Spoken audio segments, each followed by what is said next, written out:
death for you, you're not afraid to die. This brings us now to the next subject, and that is, how do we respond to the virus? Excuse me.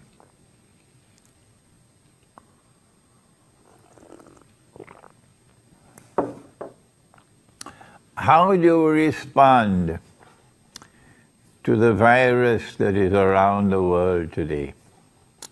My first response is to recognize the virus by its footprints.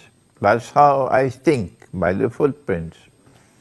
If I was waiting for the evidence that the Israeli Mossad and the CIA were the ones responsible for 9/11, if I ever had that evidence, they'll kill me.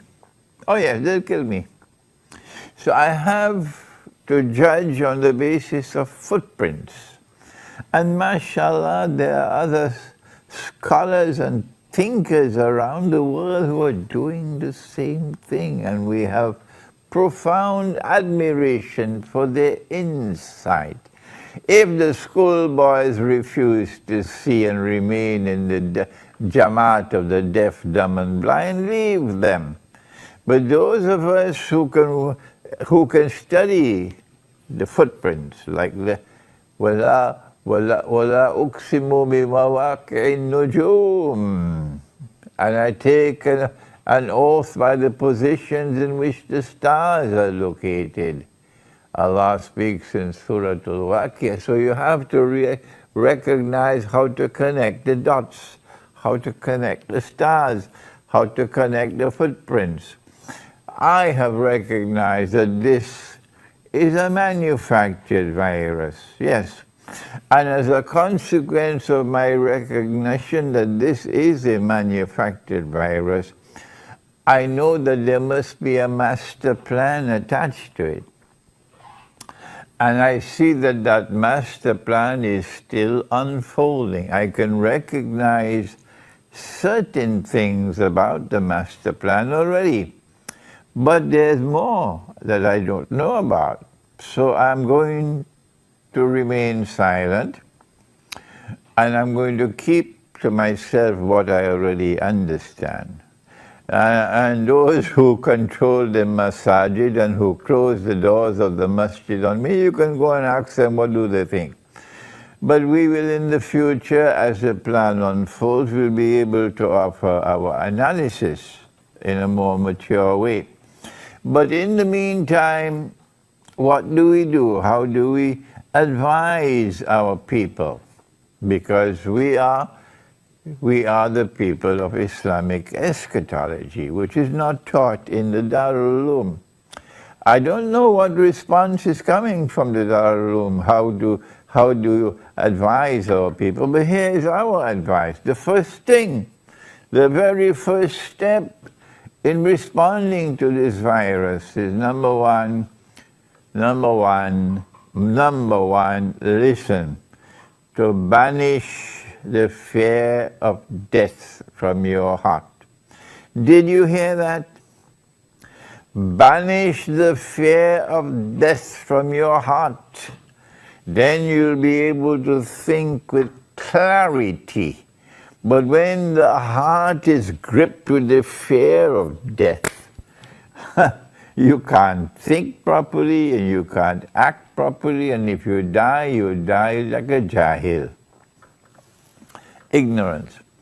The second thing, number two, the second thing in responding to the virus is to not only say it with your lips, but you must have faith in the heart, unshakable faith in the heart. Nothing can shake it. That life and death are in Allah's hands. He gives life. The government cannot give life. He gives life. Washington cannot give life. He gives life and He takes life. And blessed is the Lord God. Blessed is Allah.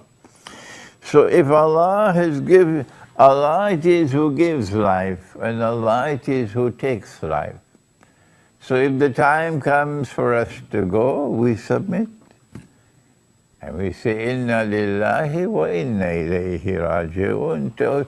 To you we belong and to you we return. That's it. Number three. Our Prophet said, Allah's blessings be upon him. Look at the wisdom of this word. He says, put your trust in Allah, but tie your camel. Did you ever hear that? He said, put your trust in Allah, but tie your camel. And so, yes, we banish the fear of death from the heart.